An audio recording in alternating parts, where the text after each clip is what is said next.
know that I'm actually, yeah, thank you. I'm recording this. There's one or two people that can't make it this evening, so I will be sending them that recording. So we're going to be looking at, I've called it Conduct Unbecoming, Wayne Couzens. We all know what happened, and if you don't know what happened, Wayne Couzens was a Metropolitan Police officer, and at the time that he was sentenced to a whole life prison sentence, he was working on the Parliamentary and Diplomatic Protection Group, armed with a firearm, of course. And in some ways, that's what what let him down in some ways. From a psychological point of view, I'm going to be showing you some material that you wouldn't have seen before, so that we can rationalize why he committed these horrendous acts. Can I just ask before we start, because this has happened before, can I just ask that you can see this first screen that says Conduct Unbecoming? Can you see that, Deanna? Yep, it looks perfect. Good. Okay, so here we go. So it is breaking news. How could this happen? We deserve an explanation. Unless I've missed something, there's been nothing so far that's been forthcoming. What does help, and I'm going to email this to you as a PDF, probably tomorrow, not tonight, from the trial judge, His Honour Judge Fulford, because there is no explanation whatsoever from a police officer, from a judge, from a barrister, or from the likes of my camp, a psychologist, as to why he did this. None at all. And one of the features of what we do is sticking to fact, not speculation. Well, I think he did that. Well, as a psychologist, and I mark quite a few essays, if someone says, I think, I'd say, well, where is the evidence? Where did it all start for me? This is just my CV very, very quickly. I joined in the 70s, a long time ago now. And whilst I was on work experience with the CID, I got involved in a serial killing investigation. In other words, someone that kills 3 or more people over a period of 3 weeks or more.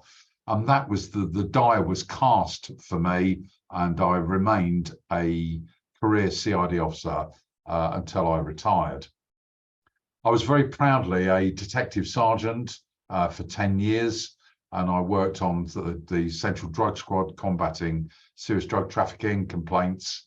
I was at Harrow Road and the West End. And there, jumping ahead, lies the problem.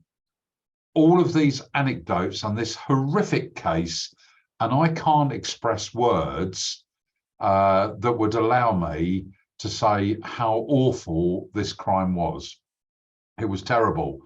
But if you look at everything that's happened in the Metropolitan Police Service of late, it's all down to an acute lack of supervision. And I'll deal with that later on. I was a DI. My first command, real command, was running the Central London Child Protection Team, which was extremely challenging, as you can imagine. And finally, I ended up as a DCI, a Detective Chief Inspector, in West London, and then I was in charge of the homicide command for that area. Recently, I'm involved in 3 major TV programs around murder, unsurprisingly. I do quite a lot of corporate team building, and Deanna will not know this. I was recently a lecturer at the Metropolitan Police Detective Training School, and I've resigned from that for various different reasons. Been looking at 4 outstanding killings and the antics of Couzens that we're going to talk about tonight, and there's ongoing filming. Can I just tell you, for obvious reasons, legitimate reasons, there's going to be mention of murder, sexual abuse, and stalking. I'm not putting anything graphic in. I have access to that, but there's nothing too graphic. I don't want anyone to be upset by what we're going to be talking about this evening. Let me start off with this. This is current and contemporary. These are the words, not my words, of Baroness Casey, who did a report into the conduct of the Metropolitan Police Service. And that was commissioned by one of my peers, Dame Cressida Dick, who was the former police commissioner, and she rightly commissioned this, and Baroness Casey said so in her report. Let me read this to you. None of this should have happened. Enough was known about both men, that's Wayne Couzens, and the serial sex abuser, sex offender or rapist, David Carrick, to have stopped them much earlier. I cannot defend that. And can I tell you, people that are listening this evening, even though I'm retired, I hang my head in shame about what is going on. And there is no comfort I can offer Sarah's family and the victims of that rapist with my words. Nothing I can say can match the daily agony and the pain these crimes continue to cause all of those affected. What is this evening all about? This is what it's about. Let me just remove this. It's about this. How well planned was the murder and rape? And I've found a huge anomaly in the evidence, huge. And I want you to be the judges of that. You may have sat on a jury, you may be called up for jury service. I'm getting to the point in my life where I'm probably too old. I'm allowed legally to sit on a jury. So we then want to look at, how did he get away with his offending behaviour for so long? Why didn't his colleagues and supervisors rein him in sooner? Can it happen again? What steps are the police taking to prevent this type of behaviour in the future? And this got a big mention by His Honour Judge Fulford at the Old Bailey at the conclusion of the trial. And I'm going to read that out to you verbatim. And then finally, how can vetting a police officer improve? So I'm not going to deal with those in that order, but these are the things that I've contracted to deliver this evening, and I will deliver them, warts and all, and I'm not going to hold back. Okay, so let's just have a look at him. Why didn't his colleagues and supervisors rein him in sooner? That is a huge, huge question. And what I've done is I've looked at this question, and I've asked my peers, my bosses. One of my greatest friends was my original supervising officer. And I've got to tell you that in my early days, in the late 70s, he nearly got rid of me from the CID for no other reason that he thought, in competition with my peers, I was not doing enough work. So, you know, and again, I'm being candid, and I said, I'm not going to hold back. So he was able to repair that, and I went on to have a very successful career in the CID. This is why. This is not me. This is not out of Steve Gaskin's head. This is by empirical research. A systemic and acute failure of first-line supervision, sergeants and inspectors. Where were they? You know, we look at, akin to this, we look at, I just can't fathom why two constables, hitherto well-behaved constables, would take photographs of two deceased and murdered sisters. It just beggars belief. Failure to tackle inappropriate pseudonym given to Couzens, the rapist. I'll tell you what I would have done, because it is appropriate. I would have called him in and asked him why he's got this pseudonym of the rapist. Don't you think that's important? Well, I think it is. And it wasn't done. It wasn't done. And what that does, that leaves the police service in general open to systemic systemic abuse of process, and not being able to deal with one of these serious matters. And it doesn't matter what professional job you're in.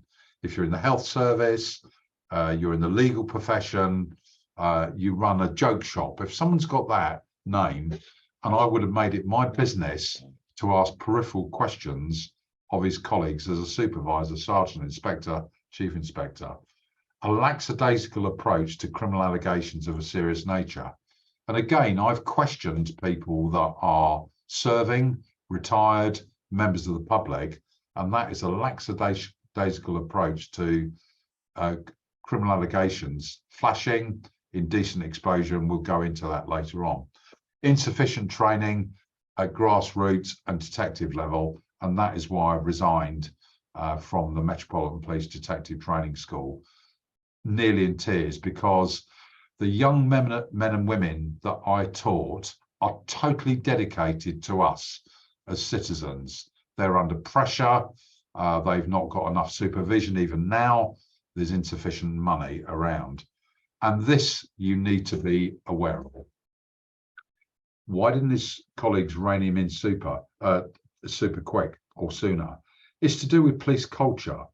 And that is these micro homogenous groups or groups within an organization. And I would describe police culture, the way they act and behave, as secrecy, solidarity, and social isolation. When they finish work, generally speaking, they socialize together. They are a knitted group to the exclusion of everyone, including the public. And that is one of the reasons why they're not serving the public properly. That's the start of a 10. Moving into psychology, there are 3 principal reasons for murder. And you're all intelligent people, and it doesn't need for me to tell you which one of these hits the possible reason why Couzens carried out these horrendous offences. Let's look at them in this order. Biological. The brain is still largely a mystery to scientists. I fall short of biological, psychological information, and this is something I've started getting into by looking at brain scans from different pieces of research and getting to know the brain physiologically a lot better now, to look at, are there areas of the brain that, for instance, will show someone as being a psychopath? And there are. So violent behaviour versus brain abnormality. There is a lot of evidence that suggests that with brain abnormality, there is a linkage or a causal linkage to violent behaviour. Lack of normal maturity. Men, in terms of criminal behaviour, mature a lot older than women. If you look at serial killing, for instance, at 40 years of age and above, the instances of serial killing tend to wane off, whereas with women, women serial killers, and there is insufficient data in the UK to measure that, and so you have to go abroad to the US, to Australia and Europe to look at that, but it tends to be about 26 years of age. Head trauma, there are lots of cases that I've read about and studied where someone has had head trauma, that will often manifest itself in violence, not necessarily leading on to murder. A chap called Pasternak in 1974, he reported that every killer he interviewed suffered head trauma as an adolescent, and that included Ted Bundy. Well, I'm a reader at Florida State University, and I get access to all their materials, to the Center for the Study of Serial Killers and the Victims. And I can tell you there is more being written on Ted Bundy than anyone else. There is also a male, we don't know with Couzens whether he had an extra chromosome, but males are XY chromosomes, females are XX. And when there's this additional chromosome, there is a greater propensity for violence, which can often lead on to murder. And there's also the holy grail of psychological or criminal or forensic psychology, and that's to try and isolate the crime gene. Is there one? We don't know at the moment. The second bit is something that I think you'll find very, very interesting. Let me preface this by saying I had the privilege of visiting Freud's home and his museum in Vienna less than 2 months ago. And I'm going to talk about Freud straight away. It so happens that we all have psychopathic traits. Some of you have heard me talk or maybe lecture on this in great detail. It doesn't follow that if you're a psychopath, you're going to go on to commit serious crime or murder. But it just so happens in British jails at the moment. And this very, very much includes Couzens. There is no doubt about it that he's got all the traits of a psychopath. If that's been measured, we don't know because that didn't come out in court. But if his psychopathy was measured, he'd be off the scale. Then Freud and balancing id, ego and superego. And some of you must be wondering, what on earth is he talking about? Well, let me explain it. There are three parts according to Freud, to our makeup. And I've got expressions underneath it. Id, and that is very much, I want to do that now. I might say to myself, I want to go out and murder someone. There are two reasons why I don't do that. One is my own moral control, and the other is the criminal law. Superego will say it's not right to do that, but our ego, the job of the ego or self is to balance that and say maybe we can compromise. So if you see the sentence on the bottom there, it says the job of the ego or self is to balance the aggressive or pleasure-seeking drive of id, which was very, very clear in this case, in the Couzens case. I want to do that now. I'm going to murder a young woman. And if it had not been poor Sarah Everard, it would have been whoever he could have got hold of in his stalking or fox-like manner around the Clapham area. And that ego, it needs to balance the aggressive pleasure-seeking of the id with the moral control of the superego by saying it's not right to do that. That didn't occur to him at all. I don't agree with everything that Freud says, particularly what he said about women, but I do believe that. So if we could take a big cross and put that straight through that, according to Couzens. It's not right to do that. There was no control at all. Maybe we could compromise. His compromise to start off was by indecently exposing himself. We'll come to that later. Psychopathic behaviour, I've already mentioned that. There is also this hypothesis called frustration aggression hypothesis. What does that mean? That means that if you are frustrated with anything that is going on in your environment or your life, and you cannot deal with that by way of catharsis, as Freud called it, and that is the simmering kettle that boils in all of us when we get angry. And one of the ways to do that is to let the valve out. I do that. I'm not a violent person. Mercifully, I've never been a violent person, but I do it through exercise. I'm into karate and have been for many years. So this is this unsatisfied or pent-up anger. Unless it's dealt with, that can move on to violence, and in Couzens' cases, murder. So sociologically, that is the sociology is the way that we interact between fellow humans. There's no evidence whatsoever that a serial killer comes from a particular social class. Ted Bundy grew up in a warm and loving environment. So where did he learn to become a serial killer? And that's a whole subject around social psychology. Research does indicate that if you witness violent acts, you learn a valuable lesson in how to be dominant and violent. We don't know. We don't know at all what his upbringing was. What is very, very dangerous as a psychologist is to delve into someone's past and look for a trigger that causes the type of behavior that he exhibited, because often it just ain't there. And there was a very good book written called The Serial Killer Next Door that shows exactly that. There is, and I'll repeat this for the second and last time, there is absolutely no rhyme or reason why Couzens started carrying out his criminal behaviour. It all boils down to this: you're either born violent or you learn it. So moving on, of course, as psychologists, this is what we would like to know about the personality, habits or lifestyle of these people. One thing I would say, and please hear me very, very clearly here, this is fact. His criminal offending behaviour started very soon after he was married. Now, that needs further examination.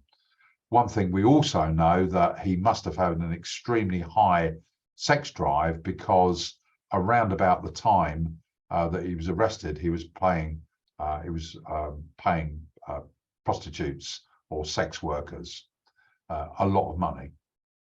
So we know nothing about his upbringing at all. Didn't come out in the trial.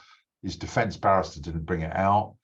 Intelligence, there is absolutely no information whatsoever. Victimology, why did he go for Sarah Everard?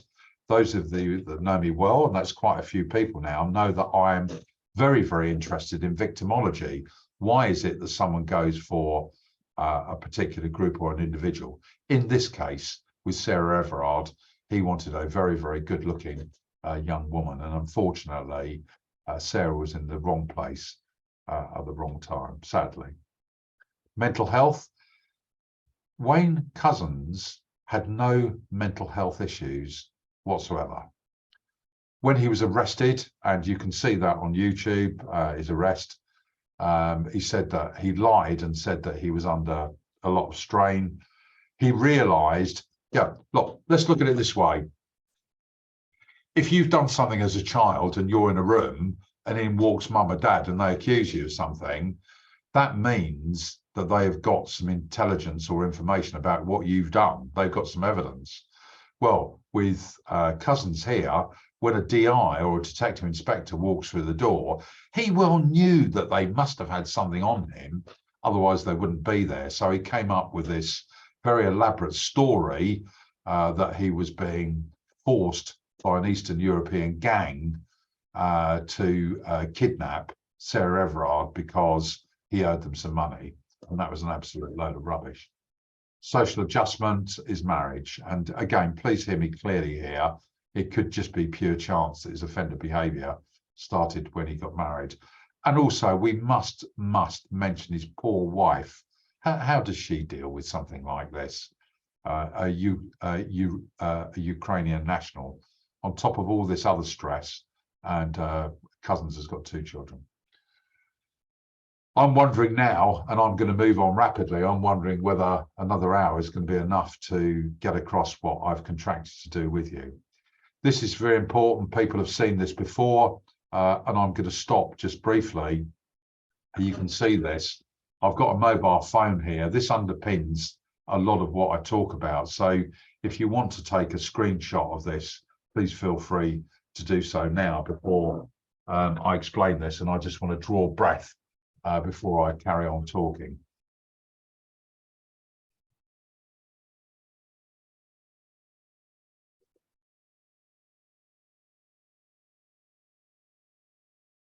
The police behavioural science unit, which was set up towards the back end of my service, and I had a hand in that, was to look at murder cases, serial cases, serious sexual offence and sexual offences, and look at those and see, can any of those cases be actually used to try and help with psychology literature? This is a book, and in fact, if I can, I might be able to show you. This is just literally called Serial Killing, and it's by 2 authors called Holmes and de Burger. It's very expensive, cost me 50 quid.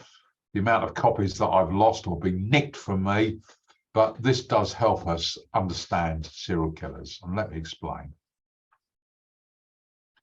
There are 4 types of murderers. The first one is visionary, and they kill sequentially because of visions or voices that command that he, and it is normally he that kills, usually psychotic.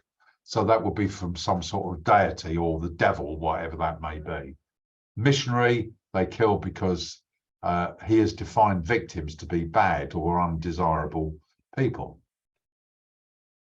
There was a very, very good program called Des about that serial killer. His name escapes me at the moment, but I thought it was a really good. Dennis Nielsen. Thank you very much, Dennis Nielsen. Thank you very much. And he decided to kill young gay men because he thought they were undesirable. And Peter Sutcliffe did the same with sex workers. Hedonistic, they kill because they enjoy it. And often sex is compelling and a dominant force in his murders. And finally, power and control, they kill because they're gratified by their ability to hold the fate of another in their hands. And that's what Ted Bundy said. He said there is, and I quote, "There is no better thrill than being able to determine whether someone lives or dies, and I hold that determination in my own hands." Exact words verbatim. So I'm going to, before we move on, I'm going to show you some serial killers, but I just ask you to hypothesize from the little I've told you so far where you think that Wayne Couzens would fit into these quadrants, or does his behaviour span 1 or 2, 3, or maybe right in the middle? Well, let's have a look. So you must be thinking about that now. We'll come back to this. My main skill as a psychologist is criminal psychopathic behaviour and offender profiling. And I brought this, and Deanna was able to witness this a few weeks ago when I did one of these events live in London. And this, I think, will help you. Offender profiling, what's it all about? And how does offender profiling bring this case into sharp focus?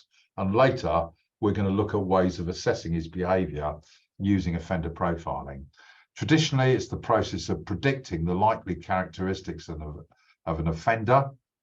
This is based on all the available information at the crime scene, mainly behaviour, as opposed to the sort of CSI stuff, you know, like DNA, fingerprints, hair and fibre, and everything that goes with this. And these are the early FBI developments with offender profiling, which will really help us to understand the psychology this evening. There are 5 aspects to it. Careful consideration of the various aspects of the crime scene, a study of the nature of the attacks themselves. Well, as Deanna rightly said at the beginning of this talk, my friend, good friend, who lives just down the road from me, ironically, in rural Norfolk, whilst he investigated it, I was called out to the first attack, and the attack worried me because it was a brick, a house brick in a Sainsbury's carrier bag, and without any warning, a young woman was hit from behind over the back of the head. That is highly unusual, and that really concerned me, and I sealed off the whole of West London to make sure that the crime scene was dealt with properly. It caused absolute chaos, traffic chaos. Consideration of any of the forensic evidence, a careful consideration of the medical examiner's report, and I am really jumping on here. Later this year, we're going to do a weekend called Ripperology, a pub where one of the victims drunk and was later murdered in Mitre Street. And we're going to look at Dr. Thomas Bond, who gave the first offender profile on one of Jack the Ripper's, or all of the Jack the Ripper's victims. Really interesting. Anna Eddowes, that was. So, and then finally, the identification of the characteristics of the type of the victim selected. That's so, so important. That leads to 2 arms. Is the person organised, or are they disorganised? That is so important, because we are going to, and I'm going to ask you to put what you think into the chat box. And this is not a speculation. This is as a result of learning some psychological tactics and information. Organised criminals tend to be well versed at planning. They will take measures to mask the evidence. So in rape cases, and forgive me, they will often wear a condom to make sure that there's no DNA. They will subdue the victim. They will leave very few clues, and they tend to be skilled or semi-skilled people. This is a result of looking at data since 1888 over American files, the United Kingdom, Australia, Hong Kong, and as many places that people like me can get their teeth into the information. They will often suffer with anger and frustration in their personal lives. Disorganized, and this is the sort of contra view, no planning, sudden and random. They're called blitz attacks. They will use weapons in the vicinity, so they won't go armed. And there's little evidence, little effort to conceal the evidence, and they tend to live alone in 75% of the cases where they're disorganized. And they will have mental health issues, and they will be socially immature. That, my friends, is critically important, and I urge you to take a screenshot of that now, because I'm going to be asking questions. This is not the lecturer or the teacher asking you questions. You don't have to hide at the back of the classroom, that is for sure. But what this will allow you to do is to answer some questions either mentally, or you can put it into the chat box, but I'm not forcing you to do anything. So this is where offender profiling can help us, and I'm going to be brief on this. I used what I call old bill skills versus academic knowledge to completely reduce the amount of robberies, street robberies or muggings that were going on in Brixton when I arrived there as a detective inspector. You know, I asked a lot of questions. Why is this going on in my patch, if you like? And I used offender profiling to reduce that down. And occasionally I see that offender profiling is being used. And this was based on some work that I did many, many years ago. Yeah, I got called up to the yard to see the Commissioner, Sir Paul Condon. And he told me never ever to say this, but I'm going to say it now. That not only did I get commended for this, but he also gave me a tot of whiskey, which was really quite cool. Professor David Cantor, and I had the privilege of working under his tutelage, took a different view. Unlike the FBI, he said that offender behaviour will mirror other aspects of that person's day-to-day life, i.e. their anger will be reflected in their criminal behaviour. There was something, if I had the opportunity, and I'll never get that opportunity, to go and interview Couzens in the cold light of day, and perhaps someone might do that, it would be interesting to see why he did it, because no one knows. And also Cantor allowed his work to be scrutinised by other profilers and psychologists. And there were two types, and this is important. In terms of murder, you'll get the commuter one, so you can see there that there is their home range, but then they will commute to go and commit offences, as was the case in this Couzens case. And that comes out, the imprint of his travel, you will see in a minute, and I find it fascinating.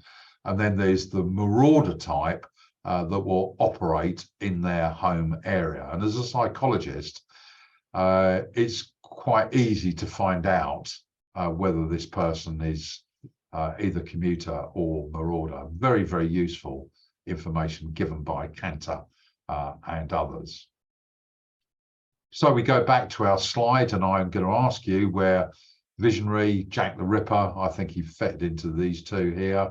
Then you've got Harold Shipman, clearly power and control and an abuse of that power as a GP. You've then got Peter Sutcliffe, he clearly liked killing. Then you've got Fred and Rose West and Peter Manuel. Do look at this case. Again, Martin Compston, it was serialised. I didn't even know this was coming, and to my delight I saw it, and Martin Compston, he was also in Line of Duty. I met Martin Compston, he played Peter Manuel, and he was absolutely brilliant. Stephen Port, I need to be careful with that. There's an inquiry going on yet again into the behaviour of the Met. So where do we think Wayne Couzens appeared in this? This is my own personal professional opinion. I think it was around hedonistic. He clearly had a very high sex drive, and also from what we're going to see in a minute is his power and control. This is a murder by the same person, and if you're into true crime, you will see something there. Each dot represents a murder by the same person, and this thematic or schematic map is going to lead us directly onto the material that you've never seen before, but I'm going to elaborate on it, and it's the material that I use in the forthcoming documentary on the behaviour of this character that we're looking at. So just a couple of minutes to look at that. If you want to slam that into the chat box, if you've seen this before, if you could, yeah, or even if you have, put that in and I'll give you the answer and we'll move on.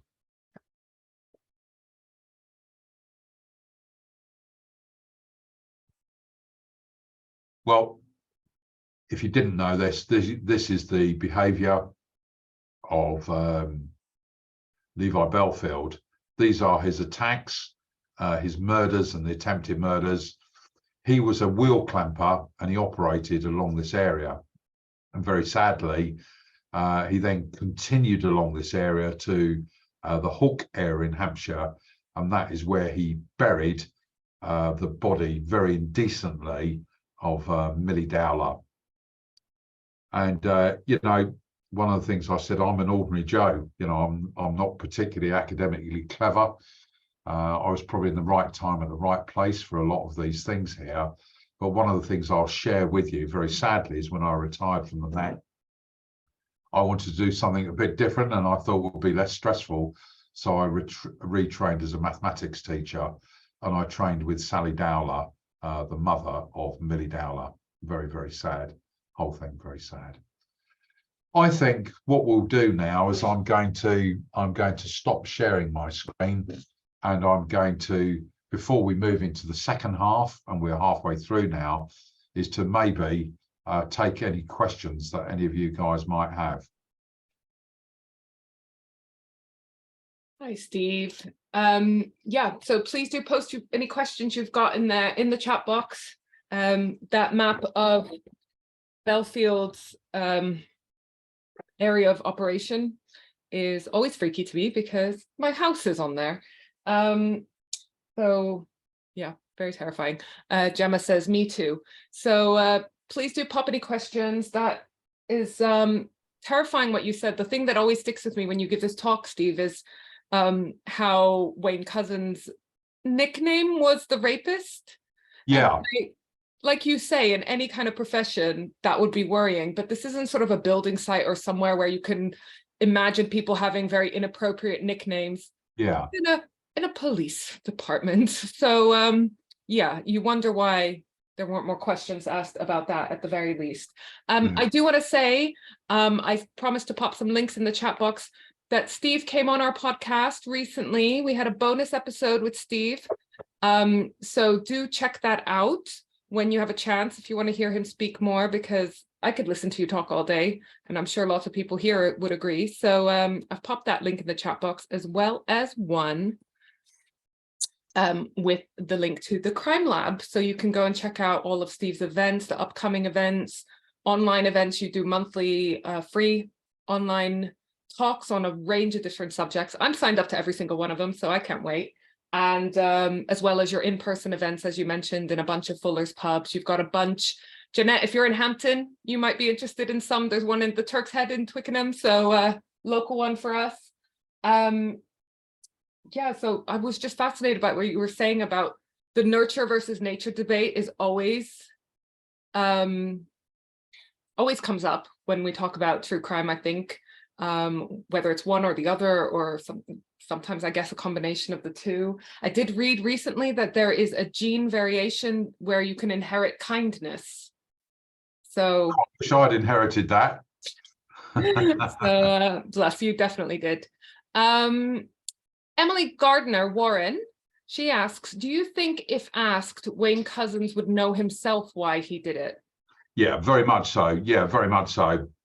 You know, if you go back to when you were a child, you know, if you, I don't know, if you nick a chocolate off your brother or sister or you punch them or something, you're going to know that.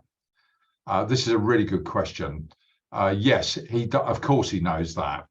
Unfortunately, this mirrors the unanswered question. No one knows why Harold Shipman did it. You know, and that's what I like about these things here, is you can speculate as much as you like, but he didn't answer, he was never asked that question, because that question does not fit into the criminal justice system. Because we're not here to do a whodunit, are we? The criminal justice system works on evidence. It's as simple as that. And I remember in the Shipman case, the defense advocate that represented Shipman was brilliant, because she said, we're not here to deal with the antics of a whodunit. We're here to look at whether my client is guilty or not. We say he wasn't. And her defense was absolutely outstanding. And I thought at one stage he was going to get away with it, because all of his patients, he had conditioned them, and he was such a psychopath that they believed that he was a good man. And there was, outside Leeds Crown Court, there were posters saying, why are you doing this to our doctor? You know, so very, very interesting. And the medical profession, and I've looked at this very, very closely, they are the ones that hold the highest amount of killers in any public service in the United Kingdom. And let's not prejudge anything. We have got this trial that's been going on since the 22nd of October of a young nurse called Lucy Letby. But yeah, of course he will know that. And wouldn't it be interesting? And that's a great question to go along and have a chat.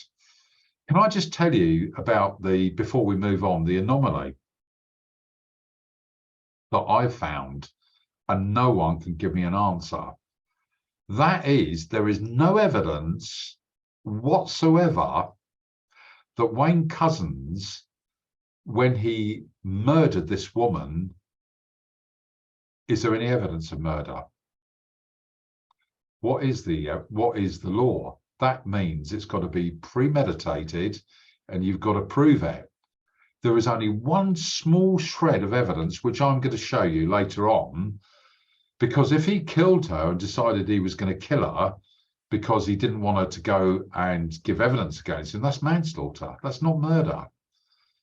Now, I personally think, and this is dangerous for a psychologist to say this, that his conscience got the better of him and he pleaded guilty. If I was defending him, I would strongly have urged him to plead not guilty, and I would have put that in front of a jury and tried to go for manslaughter, because whilst manslaughter carries life, it doesn't carry a mandatory whole life sentence, and that's what he got. Interesting comment on medical people. In my 40 years of being an adult, found many doctors and consultants as arrogant at best. Well, you go on to crimelab.co.uk/resources and look at a measurement for psychopathy. Yeah. Let's not beat the National Health Service, though. I don't want to do that. I'm not here to do that. Okay. That's given me a nice break. Thanks very much. You want another question? Because we've got one. Yeah, go on. This one is from my former boss, Isla, by the way, who lives in New York and is opening up a true crime and murder mystery bookshop in the near future. So keep an eye out for that, anyone in the York area, because that's going to be amazing. She first asked me, actually, she WhatsApped me when you shared your screen and asked me if your desktop gave me anxiety, because I used to get real anxiety whenever I saw her desktop with all of the, you know, thumbnails and stuff on her screen. So I said yes, but you know, I don't have to see it every day like I did hers. But she asks, if Wayne hadn't been caught, do you think he would have reoffended? And if so, would he have escalated? Yeah, no, there's no doubt about it. The thing is with a lot of killers, particularly in this mode and in this country, can I stress, and again, this is a sad statistic, you have to be careful how you measure crime, but in this country, 2/3 of all homicides last year, murders, let's call them murders, not homicides, and that's premeditated murders, 2/3 were domestic abuse. I'm not going to go into that too much. I'm doing some work with the Home Office on that at the moment about working with perpetrators or trying to stop it before it continues. So there is no doubt in my mind, two things, and this is sad. We're going to see in a minute the way he acted in a fox-like manner, scouring an area for a victim. We're going to look at that very shortly. If he hadn't found her, he would have found someone else. There is no linkage between indecent exposure, i.e. a man, and forgive me, getting his penis out, which he did and he pleaded guilty to a few weeks ago, and then committing serious sexual offences. That is a big, big question. And there is no evidence that would suggest that if you do that, you're going to go on to commit serious sexual offences as he did, and there's no doubt he did. So there is no doubt in my mind. A question that I've been asked on the television, and the person that interviewed me for this is a guy called Louis Theroux, and I said as a politician, I'm not going to answer any question you're going to ask unless you give me a list of those questions beforehand, and he did, but he missed one out. And that is, he said, do you think that Wayne Couzens has murdered in the past? Well, all I can say is that the questions that I've looked at and the research that I've done and my practical experience, I would say, and I have to be careful about what I'm going to say, it wouldn't surprise me if he committed other murder offences. I don't know. But a really, really good question. Can I just tell you as well, if we're talking about New York, I feel safer, and I've always felt safer in New York as a citizen and a police officer than I ever do in London. So there we go. Right. He lives in Old York, but Old York. yeah. Old York, not New York. Not New York. Okay. Do you want to just take one last question before you carry Please on? do. Yeah. It's from Gemma.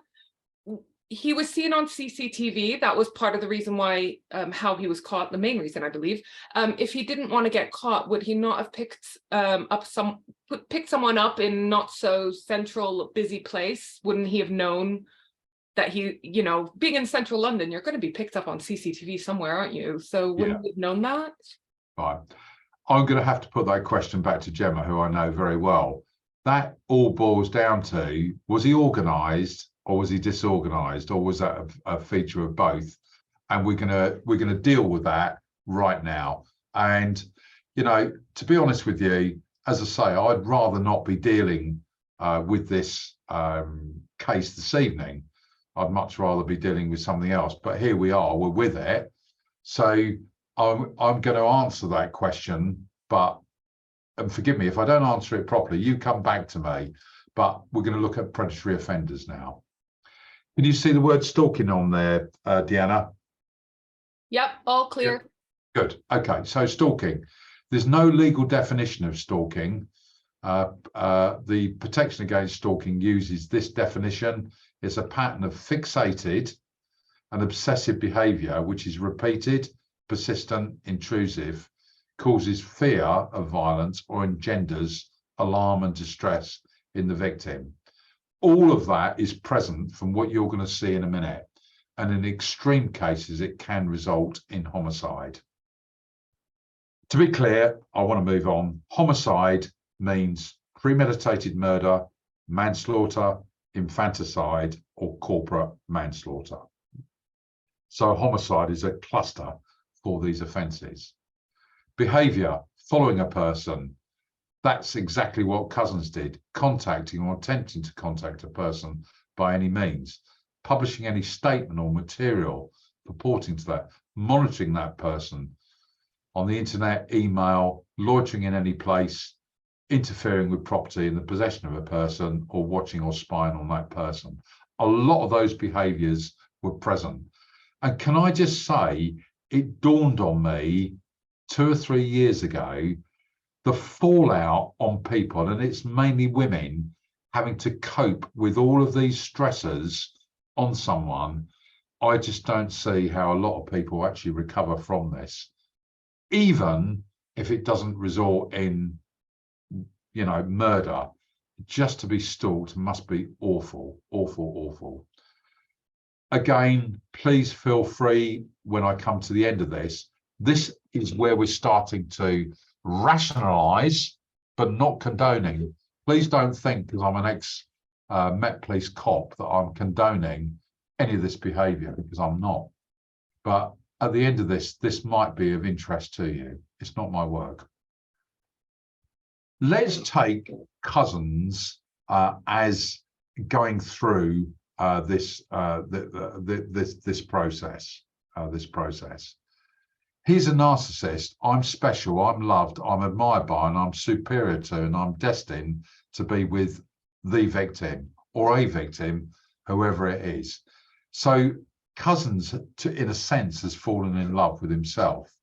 The next part is that you either are acutely or chronically rejected, or the perception that you might be rejected. Let's take someone like me, and, you know, ironically, I actually grew up in the sort of Belgravia, Battersea and Clapham area, the very area that this guy was stalking.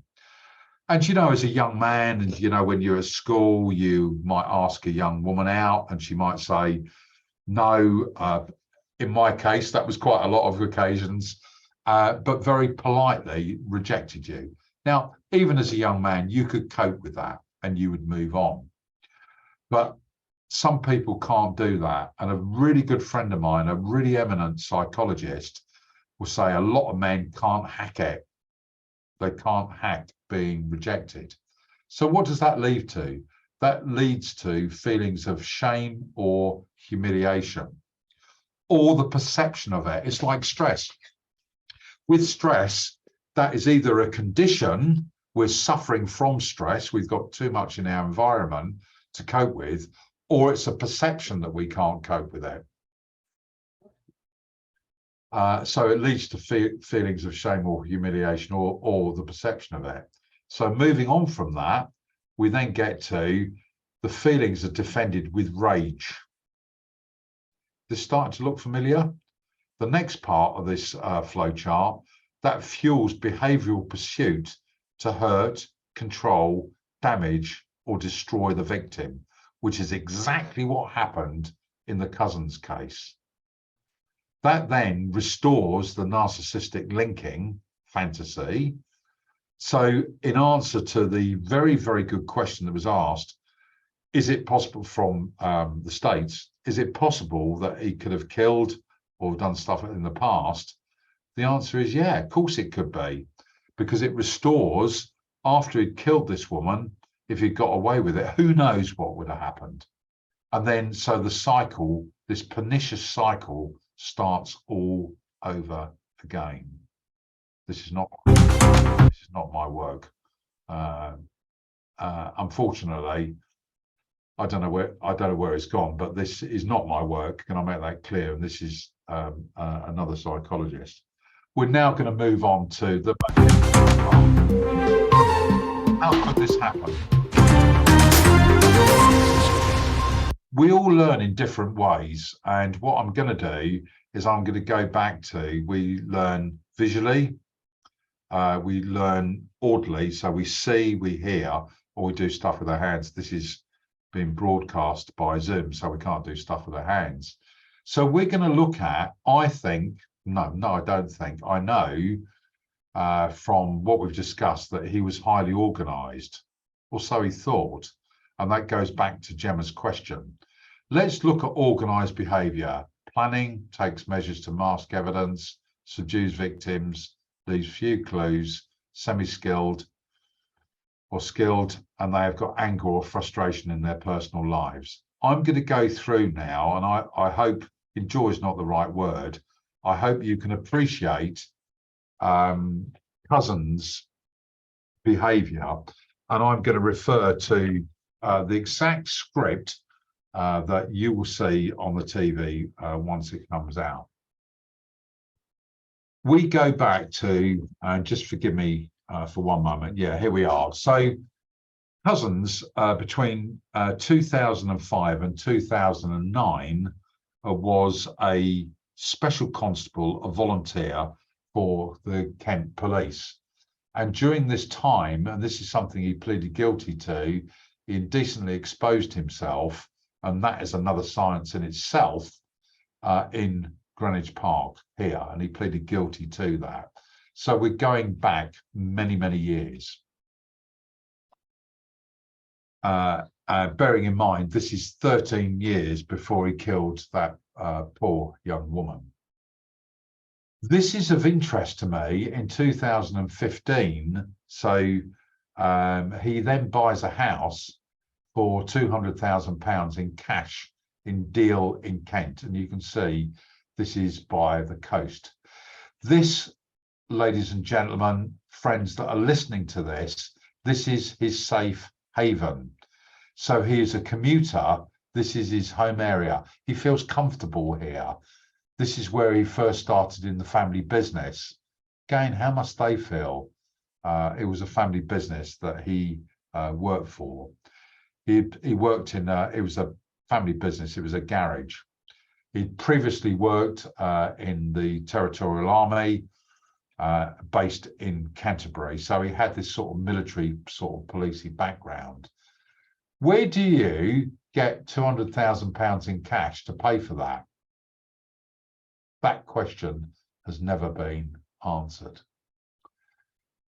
So jumping ahead, 2015, this is where in an area that he's well known in, he indecently exposes himself. In 2018 and prior to that, on the 11th of March 2011, he joined the Civil Nuclear Police. Now, if you join that, one of the main things is you need to be armed, because you need, and I think rightly so, I'm not into routinely arming police officers in this country, but you need to do that. So he was, he was in the Civil Nuclear Police, and this is where he got his nickname as the rapist. There must be reasons behind that, and the question I've asked, and I've not been able to, not me personally, some other people, and that's going to be on the program, is to ask why he got that nickname. That's not the sort of nickname, as Dee said earlier on, that you're given. You're not working on a building site, you're in the police force. And his supervisors need to be seriously questioned, even now, about why they didn't challenge that. So in 2018, he joins the Metropolitan Police Service. That's not unusual. You know, as a business, I would have taken a trained constable into the Met because they're trained and you don't have to pay for the training. So that's a good way of augmenting the force. This is really interesting in 2019. And I think this is where his idea about seriously sexually assaulting or abusing women starts. He buys a plot of land, a woodland, for £5,000, and you can see that in the Kent area. Now, don't think, I mean, you can see here, this is why I've used these thematic Google Maps here, that this is some sort of beautiful part of, you know, woodland. This was here a rubbish dump, to be quite honest, and he bought that cash for £5,000. Why? Why did he do that? In 2020, in the Met, he joins the Diplomatic and Parliamentary Protection Group, where, of course, he's armed. In 2020, and again, I want to make sure we get this right here. This is horrendous. I mean, this beggars belief, and you can see the actual road. And this is the woodland that he jumped out with. And let me read the proceed account from the victim. A woman was bicycling home along a narrow lane that you can see here. She cycled past this wooded area, and a man stepped out very close to her in the narrow lane, totally naked, masturbating himself and looking straight at her. She was so scared and shaken, she couldn't do anything but cycle past up the hill as fast as she could. But she noticed a black car parked 50 meters further on, and she actually took the registration number of this as she went past. But eyewitness testimony, when you're stressed like that, you can't expect someone to get that correct. This is very, very telling. In February, 10th of February, he orders a standard police issue handcuff key with a double locking pin from Amazon. The reason being is this is not hugely unusual, but he was a part of the Parliamentary and Diplomatic Protection Group, and the chance of him using his handcuffs on duty are minimal, but he'd lost his key, so he bought it over Amazon. Organised or disorganised behaviour?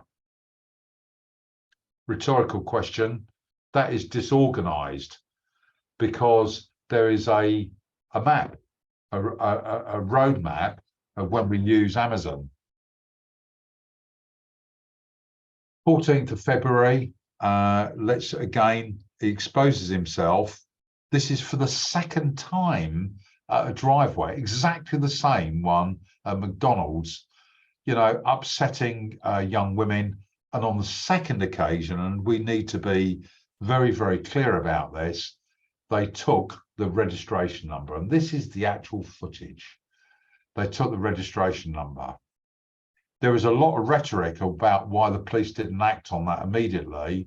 Well, they didn't, and they should have done. I can't imagine, and I'm going to be so clear here, someone under my command that missed that or didn't act on the number plate, I would have personally disciplined them for that. That's a gross neglect of duty. But to make it clear, and the papers said that it was given immediately to the police, it wasn't, it was 2 days later. Even so, had he been stopped at this point, it was his registration number, nothing missing there. He could have been arrested and charged and maybe stopped. Who knows? Would he have committed other offences? He certainly wouldn't have murdered that young woman. 27th of February, again, looking at my timeline here, exactly the same place. 3 indecent exposures here without the police taking the registration number and bringing him to justice. If we had time, we could bring that number up and you'd actually see the registration number. On the 28th of February, and we're getting very, very close now in terms of timeline, Couzens books a hire car from Enterprise. This, guys, is the only shred of evidence that I can see for premeditation of murder. He orders a 100-metre roll of carpet protector film from Amazon. Now, why has he got that? He's got no carpets he needs protecting, nothing at all. The day beforehand here, he's been messaging a company called Escort Baby Girl through a site called Adult Works. And the escort of, I need to be careful what I say here, actually. The escort thought there was something drastically wrong with him after they'd had a sexual encounter, to the point that when he was arrested, she reported what she heard to the police. This is the day of the rape and murder of Sarah Everard, March the 3rd, 2021. His car is captured on ANPR, automatic number plate recognition or retrieval, back in Dover. He's now on a 5-day rest period, which is normal. He lies to his wife and says that he's got to go back into central London to do some overtime to earn some money. She takes this all in, and off he trots into London. He hires this car on the basis that it looks like an undercover police car, and his behaviour is organised to the extent that he doesn't want anyone to, whilst he's stalking in a fox-like manner in the Clapham area. He wants to make sure that he's not caught. We then go to, and very sadly, this is a picture of Sarah there on March the 3rd, and I'm putting the time in now so that we can see it. She's in the Brixton area. She leaves home to go to friends after working from home on that particular day. And so it moves on. And at the same time there, you can see just 5 minutes after, he attends a McDonald's in Folkestone and buys 30 litres of petrol. Why?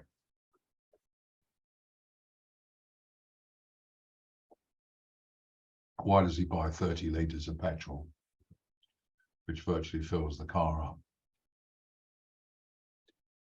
He then goes to a supermarket, and you're going to have to forgive me here, guys, but I'm going to tell you the reason being. So we're getting very, very close to the encounter time. This is the day of the abduction, kidnapping, rape and murder.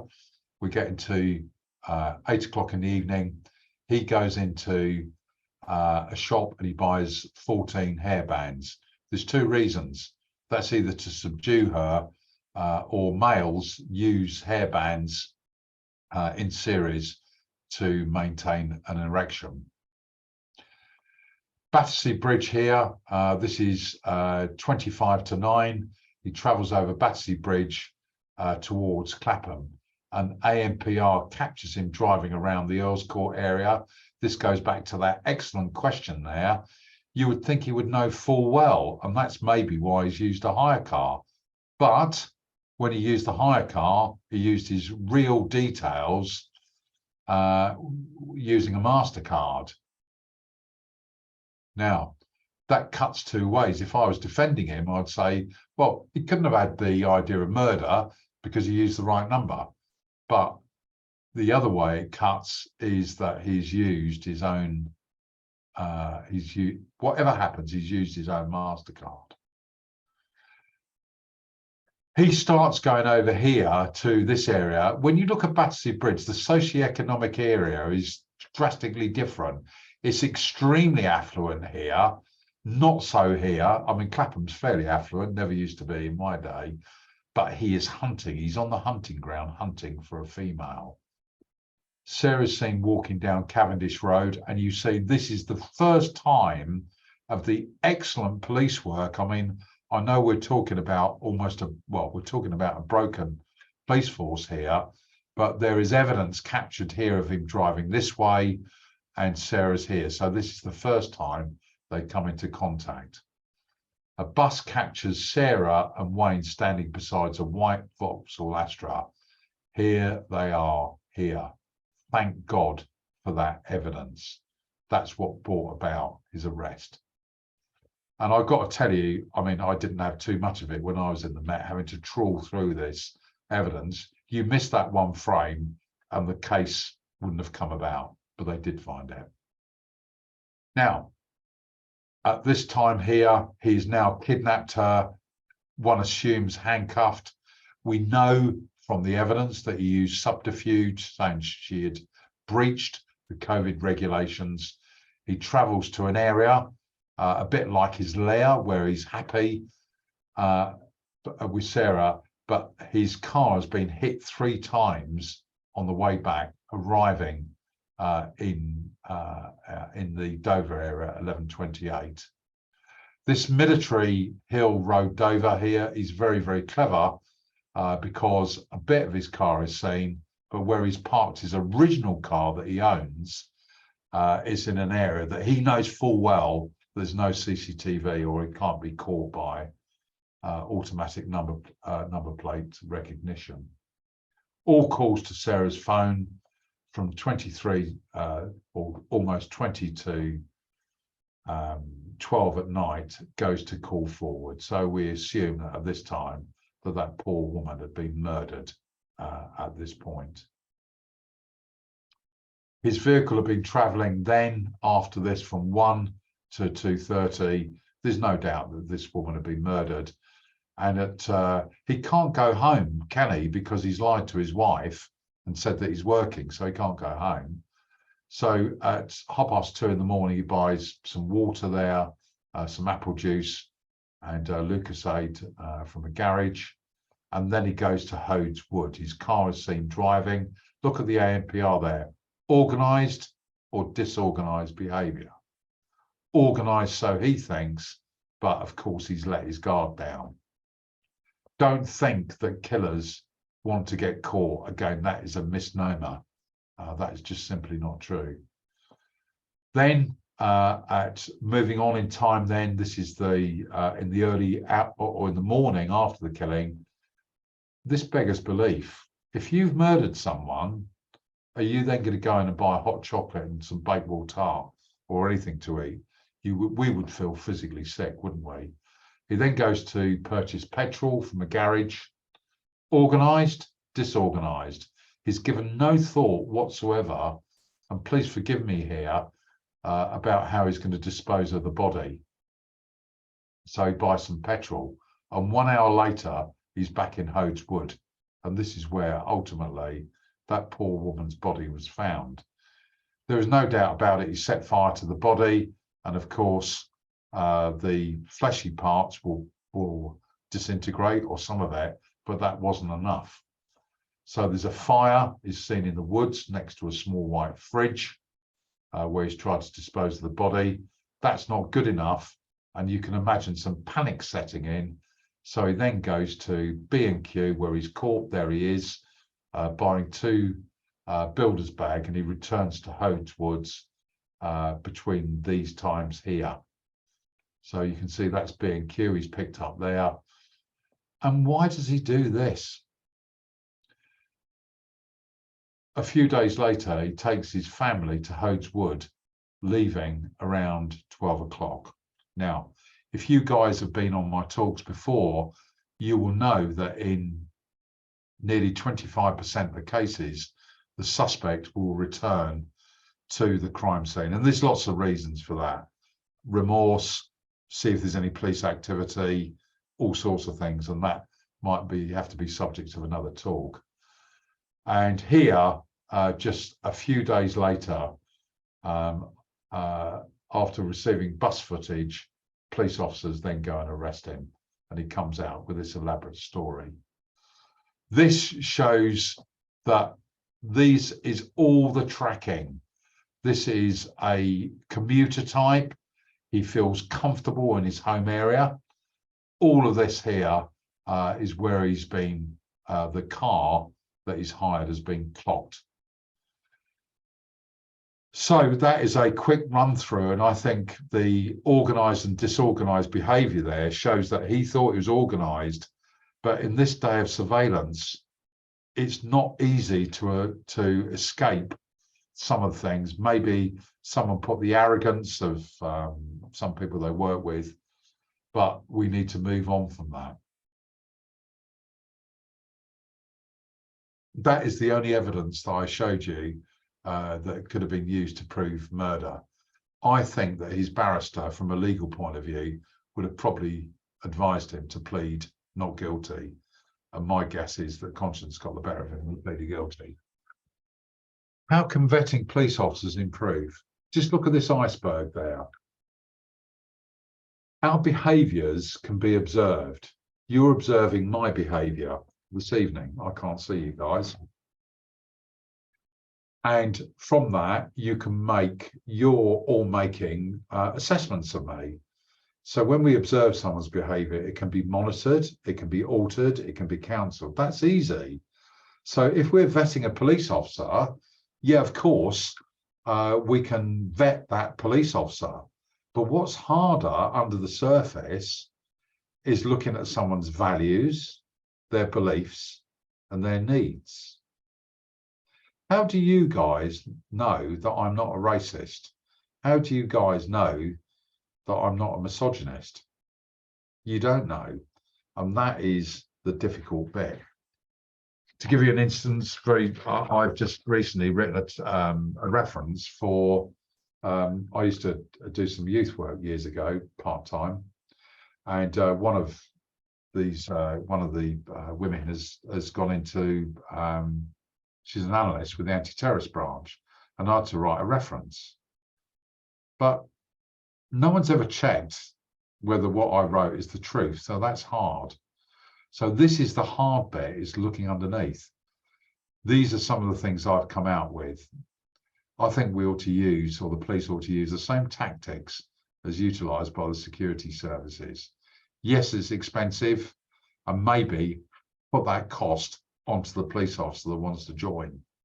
Harsh, but needs to come in. Make it a disciplinary offence not to report misbehaviour. Where was the sergeant in the rapist case, or the person, Couzens being termed as a rapist?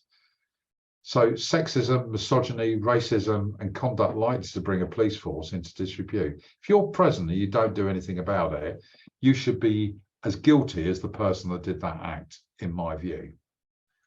As a psychologist, insert whistleblowing confidentially into an intelligence system. If that had happened, then there's a possibility that Couzens would have been flagged as a problem and dealt with a lot quicker. Short-term contracts, you know, I don't like this particularly, but these are some of the things that we would suggest to try and curtail some of the behaviours we as citizens have encountered. And controversially, I personally would remove the commissioner. Now, Sir Mark Rowley is an excellent police officer. He was in charge of the counter-terrorist command, worked tirelessly, and he has stopped a lot of terrorist attacks on our mainland. I would get rid of the commissioner and I would bring in someone that was a non-police officer. So they wouldn't be involved in police culture. Other relevant comments from Baroness Casey. Nearly £0.7 billion has been removed from the Met budget. Again, please hear me clearly here.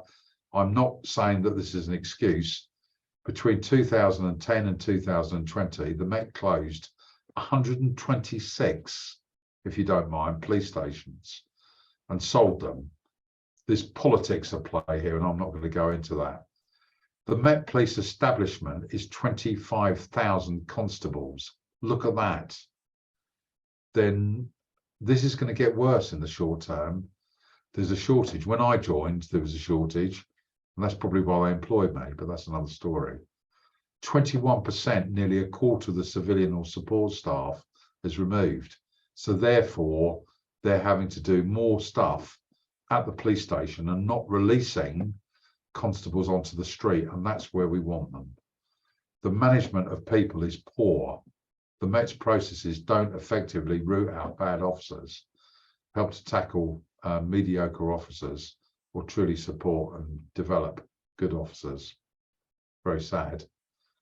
And this is the question that I'm going to leave hanging before I take questions.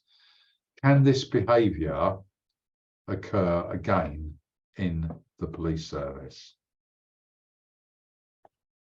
And that is where I'm going to stop temporarily. Sorry, that we're going to look at that later.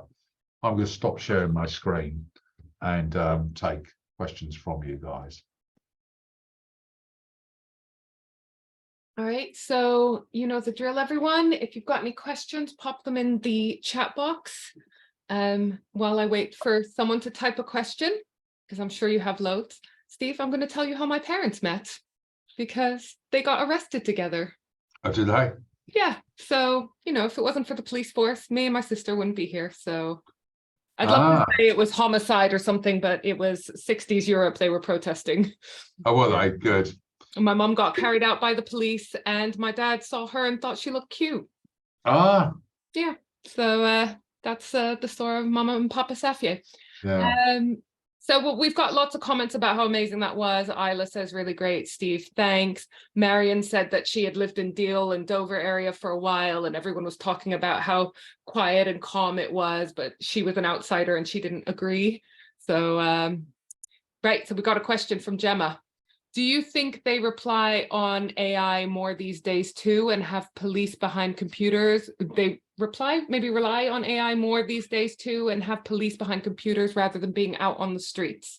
Yeah, very much so. Yeah, very much so. So just go back to my day, and I'm very dinosaurial now. So I would have potentially a detective sergeant on a homicide case in charge of looking at things such as CCTV. In the Levi Belfield case, his Colin Sutton will tell you that he had a detective sergeant and 11 constables. And on this particular case, my understanding is that there were 30 or upwards personnel, civilian and police officers, all going through rakes of CCTV, including, and I have one here where I live, a Ring doorbell. So they were into that, looking at that. I'm an absolute advocate of artificial intelligence. I think it can bring a huge amount to public services, particularly the NHS, where you might not necessarily have to speak to a doctor. I think that will help. And I think with the investigation of criminal offences, AI is right up there. But if you look at the priority of members of the public, and it's my priority, I want to see a constable on the street. And that's where policing by consent starts and finishes. And that is where the Met are really struggling. But again, a great question. I think AI, artificial intelligence, certainly in a way, in a small way, I kick-started that by demanding that when a murder case was finished, all the software was uploaded to the Police Staff College to allow forensic psychologists to pore over it to try and come up with meaningful information for future investigation. Yeah. I'm not surprised you had a role in that, Steve. I've got, it's so sad you were talking about domestic violence as well as obviously this case, the murder of Sarah Everard. And I have to say, I could not think of one single female friend that has not been flashed or had some kind of sexual harassment, usually more than one experience. And it's sad because you don't go to the police with most of them because sometimes they're in the workplace and you need your job, and it's a partner, and that's a whole complicated mess. But just very sad state of affairs. But I've got a question from Hannah.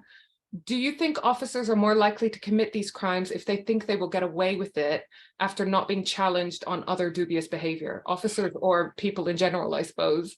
Yeah, very much so. Yeah, very much so. Just take away the policing bit. Is anything that we do illegally or we shouldn't be doing is self-reinforcing if we get away with it for the first time. And my fear is, with everything that's going on, particularly in London or Manchester or the big metropolitan police forces, is that only one person is going to benefit from all this stuff that's going on, and that is criminals.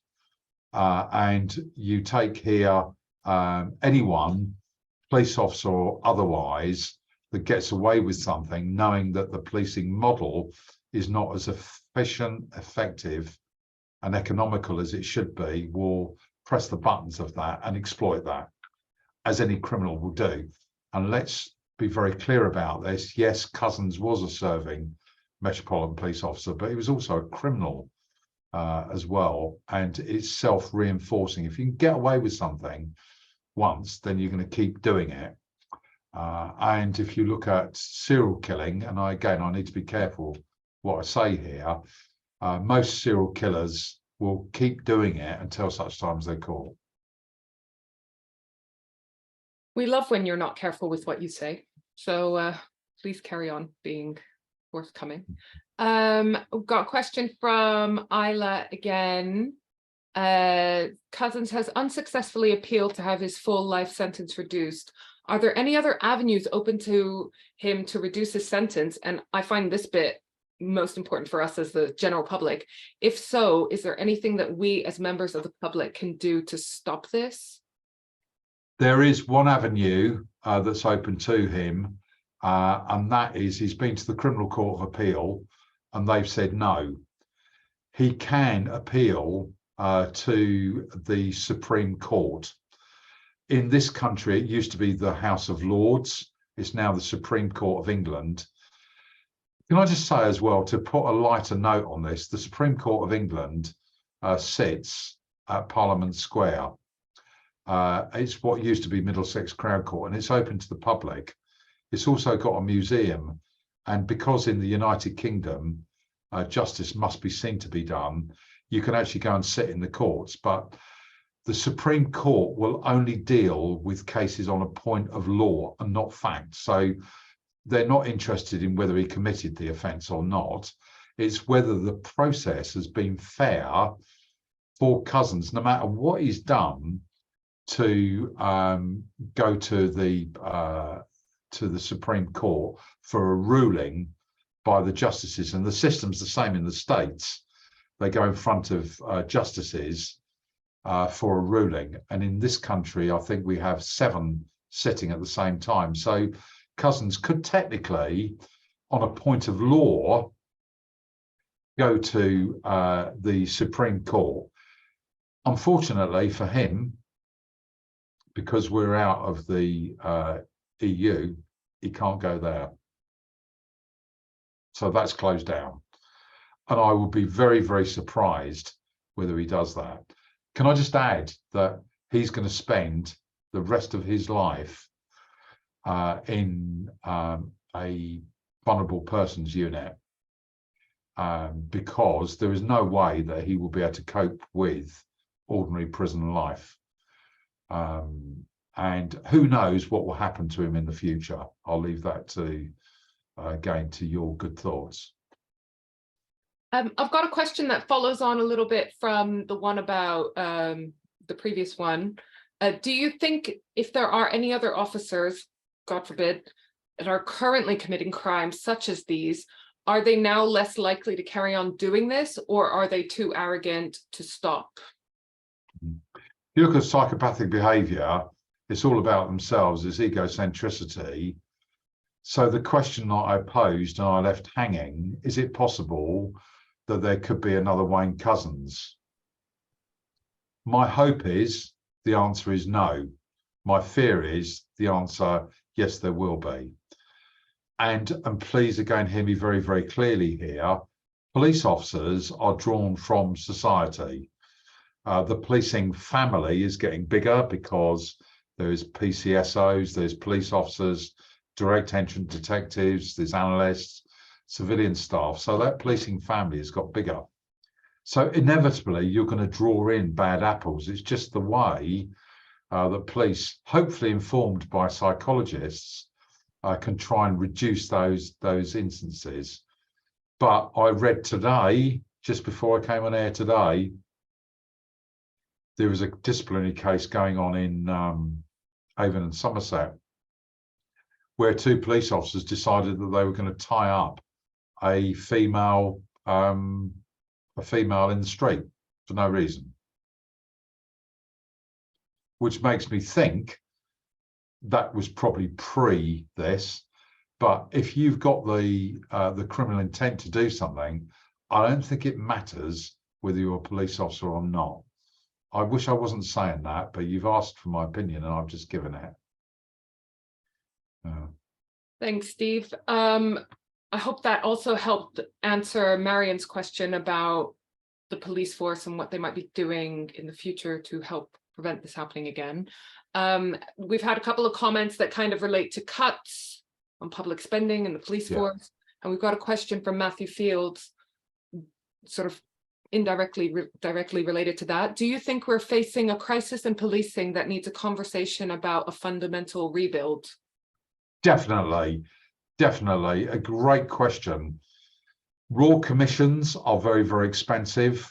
It needs exactly that. It needs a big conversation. The conversation I'm having with different people here where I live in Norfolk and in the capital is about a defunding of the police force, either in its entirety or around areas of maybe bringing in a charity or something of that nature to take in allegations of maybe domestic abuse, domestic violence. And once they've got some evidence, is then taking that to the police and using them merely as a vehicle, as the Department of Pension and Works do, using the police merely as a vehicle to bring it in front of the court. So it's not a conversation. It's such a good question. It's a fundamental change in whether we as citizens are still prepared to allow the police to carry on what they're doing, and we use the model of policing by consent. I hope we do. I hope we're not defunded. I don't think that's a good idea to defund, but it does need a major debate in Parliament, informed by police and crime commissioners around the country. He says, Matthew, who asked that question, says, thanks, this is great insight. Are you okay to take another question? I have to apologize for everyone. We're running a bit over, but yeah, and there's two things I want to show that's going to take a minute, but yeah, let's take another question. Okay. So I'm delighted everyone's still with me. Do feel free to sign off, but thank you for your attention. Annette says, run over all you want. So Ruth Taylor asks, am I right in thinking I've heard that domestic violence is more common amongst police officers than the rest of the population? Yeah, unfortunately, and I've seen the league tables recently, right at the top is the caring profession. Isn't that ironic? You know, you're then looking at healthcare professionals, you're looking at doctors, nurses, they're right at the top. And if you look as an example, I see that the Metropolitan Police Service are looking at 600 allegations of domestic abuse. And here where I live, in Norfolk, I think there's a special squad dealing with that. Yeah, it's horrendous. It's horrendous. I'm not surprised. It doesn't surprise me. You know, I look at my own behaviour. How did I deal with stress when I was in it? The wrong way of dealing with it, I dealt with it through alcohol. And then I had other ways of dealing with it. And then when I retired, I did it through psychoanalysis. And it took me a year to get over it. But it is a very stressful. And again, I'm not condoning domestic abuse in any shape or form. I personally would like to finish my working days actually working with offenders. Yeah. All right, thank you for that, Steve. If you want to carry on with your... Yeah, I mean, there was just the last thing I wanted to do was just to I wanted to thank everyone, but also what I wanted to do is just to, if you have been interested in this, we have got this coming up in the fast lanes. We're running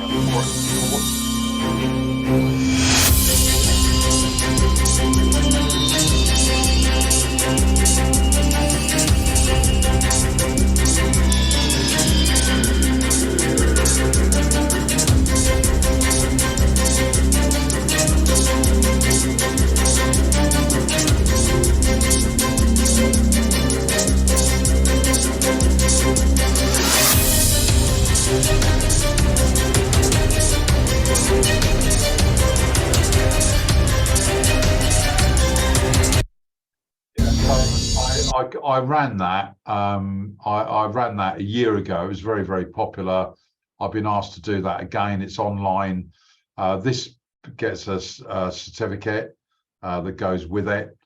So it would be great to see you. You can get this all off my website. And finally, I'm really excited by this.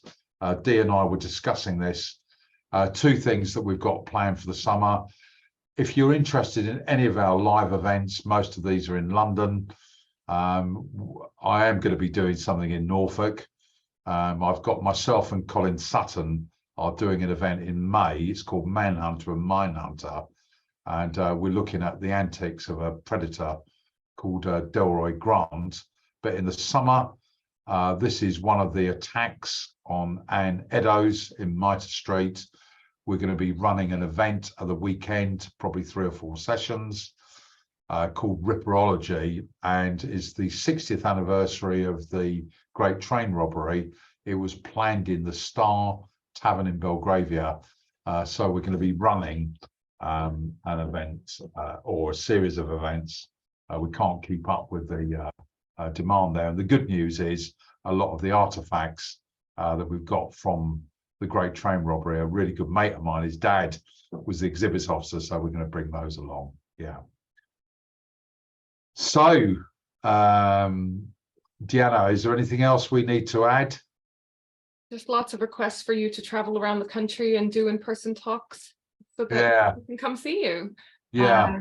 Yeah. So my Isla says, when are you coming to Yorkshire? I'll answer that. Isla, when you open up your bookshop and you have an event venue space for Steve to come up.